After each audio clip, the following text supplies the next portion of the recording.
Doctor Gautam Buddha, Chhatrapati Shivaji महाराजांचा shirt चाळीसला, शिक्षणाचे दरवाजा खोलून देणारे महात्मा ज्योतिबा फुले, अलक्षणाची जनक छत्रपती शाहू महाराज, विश्वरत्न पलकपूजा बोधिसत्व डॉक्टर बाबासाहेब आंबेडकर या सर्व महापुरुषांना व त्यांच्या कार्याला विनम्र अभिवादन करतो व माझे विषय केले होतो. मी संविधान किशोर सापळे इयत्ता दुसरी विषय मांडतो भारताचे जडणघडण डॉक्टर बाबासाहेब आंबेडकर यांचे योगदान. सर्वप्रथम तुम्हा सर्वांना माझा क्रांतिकारी जय भीम जय भीम जय भीम. गरिबी होती जली सुभेदाराच्या घरी, हट्ट कशाचा नाही केला भिवाने तली, लामजी म्हणाले भिवा काय पाहिजे, लामजी म्हणाले भिवा काय पाहिजे, बाबा काहीच नको मला, बाबा काहीच नको मला, फक्त पुस्तक पाहिजे, बाबा काहीच नको मला, फक्त पुस्तक पाहिजे. लहानपणीच भिवाई छोट्या भिवाला सोडून गेली, खेळाच्या जागी भिवाच्या हातात पाटी पेन्सिल आली, आईची माया गेली मी लाट्या डावून आली, लामजी म्हणाले भिवा काय पाहिजे, लामजी म्हणाले भिवा काय पाहिजे, बाबा काहीच नको मला, बाबा काहीच नको मला, फक्त पुस्तक पाहिजे, बाबा काहीच नको मला, फक्त पुस्तक पाहिजे. लहान असता डोक्यात भिवाचा होता शिकायचा छंद, महाल म्हणून शाळेत जायाल होता प्रवेश बंद, जातीयतेचे वाले तोडायचे होते साले, जातीयतेचे वाले तोडायचे होते साले, लामजी म्हणाले भिवा काय पाहिजे, लामजी म्हणाले भिवा काय पाहिजे, बाबा काहीच नको मला, बाबा काहीच नको मला, फक्त पुस्तक पाहिजे, बाबा काहीच नको मला, फक्त पुस्तक पाहिजे.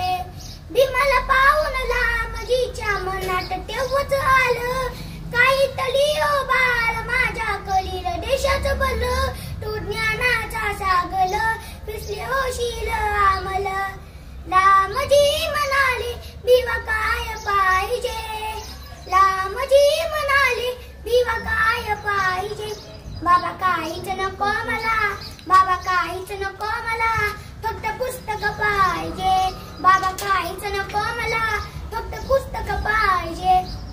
मित्रांनो, डॉक्टर बाबासाहेब आंबेडकरांचे विचार अखंड मानवाशी असून ते पुण्याच्या जाती धर्म किंवा शहराखेड्यातील लोकांसाठी नसून सर्वोपात्यांना प्रेरणा देणारे, त्यामुळे त्यांना सर्वव्यापी अशी उपाधी दिली जाते. मग मला प्रश्न पडतो की बाबासाहेबांच्या काय, बाबासाहेबांचे बंड मृत्यूमंत बंड त्यांच्या देहाच्या कणाकणामधून बंड तैमान घालत होते. बाबासाहेबांचे जन्माविरोधी उकाळलेले बदल मोठ आहे. बाबासाहेबांचे धर्ममातेचा पोटाळा फुटून आटाडे बाळगणारी वागणूक आहे. ज्यांच्या नावाशिवाय भारताची तेच पुनवू शकत नाही ते म्हणजे बाबासाहेब. बाबासाहेब म्हणजे बाबासाहेब, दुसरा शब्द उचलायला जीभ तयार होत नाही, जेवढे सामान्य बाबासाहेब शब्द येतात. अहो बाबा मला पण आहे, बाबा तुम्हाला पण आहे, पाहुणा त्यांचा तेजोमय मोकळा मनावरती ताबा नाही, सम्राट अशोक चक्राशिवाय तिरंग्याला सुद्धा शोभा नाही, शोभा नाही, शोभा नाही. आजच्या खिडक्या 900 आसनाला भारत निर्मितीसाठी डॉक्टर बाबासाहेब आंबेडकर यांचा सिंहाचा वाटा आहे. अहो कित्येकदा बाबासाहेबांच्या ओळखी घटनेचे शिल्पकार म्हणून केले जाते, पण त्यांचा सखोल अभ्यास केला त्याला आपल्या लक्षात येईल की बाबासाहेब फक्त घटनेचे शिल्पकार नव्हते, तर ते अर्थशास्त्रज्ञ, समाजशास्त्रज्ञ, विज्ञानतज्ञ, फेमस वकील, उत्कृष्ट राजकारण, उत्तम प्रशासक होते. आयटीएस टायटल नाशिक काळाला मधील पुण्याकाला टोटल सत्याग्रह, मनस्मृतीधर, मानव जातीच्या कल्याणासाठी लिहिलेल्या संविधानातील महत्त्वाच्या तरतुदी, विविध मंत्रिपदे BA, MA, MSc, DSc, PhD, LLB, DLED, barrister of law अशा विविध पदव्या त्यांनी भूषवल्या आणि बौद्ध धर्माचा अभ्यास करून लाखो लोकांना नागपूर बौद्ध धर्माची दीक्षा दिली. बौद्ध धर्माची दीक्षा दिली. त्यांना भारतीय सक्षम राष्ट्र म्हणून उभं करायचे होते. राज्यघटनेच्या सलामीची सुरुवात कोणत्या शब्दाने करावाचा प्रयत्न पडला.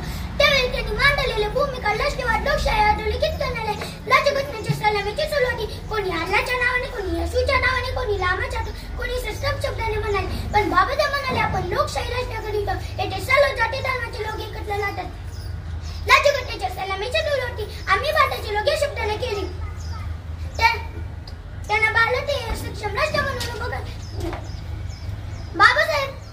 बाबासाहेबांनी आपल्या देशाला समान शिजू, समाजी सेवा, देश सेवा केली. जाती भेदाला बाजूला सारून त्यांनी माणुसकी धर्माची सेवा केली. अशी त्यांची विचारसरणी होती. स्त्रियांना पण शिकण्याची संधी मिळावी यासाठी त्यांनी औरंगाबाद येथे मिलिंद महाविद्यालयाची स्थापना केली. खात कामगार, स्त्री प्रसूती, भट्ट स्त्रियांना पोल्युशन नदीमधून भूपटनेत्वाच्या प्लेटेला पायबंदी अशा अनेक कार्य केली.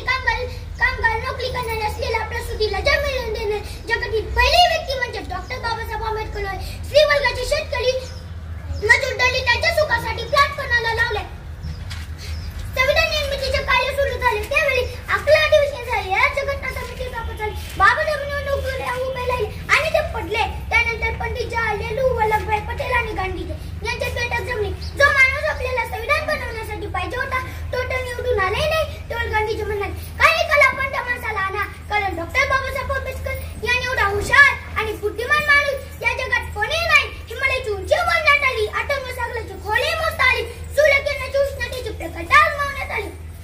पण डॉक्टर बाबासाहेब आंबेडकर यांच्या व्यक्तिमत्वाची उंची, विद्येची खोली आणि देशभक्तीची प्रकटता मोजण्यापर्यंत कोणालाच जमलं नाही आणि मी गर्वाने सांगतो कोणाला जमणारही नाही. तर गांधीजी म्हणाले, तुम्हाला जर या देशाचं संविधान आजलावन बनवायचा असेल तर बाबासाहेबांना घ्यावंच लागेल. त्यानंतर काँग्रेस समितीचा निर्णय झाला. बाबासाहेबांना संविधान सभेत घेतलं. आज आम्हाला पुणे म्हणून या राज्यघटनेवर 27 वर्ष केस चालले. मेरे भीम ने कदम उठाई और इस देश का संविधान बन गया. मेरे भीम ने कदम उठाई और इस देश का संविधान बन गया. इस संविधान की ताकत देखो दोस्तों, एक चाय बेचने वाला भी इस देश का प्लंट बन गया. इस देश का प्लंट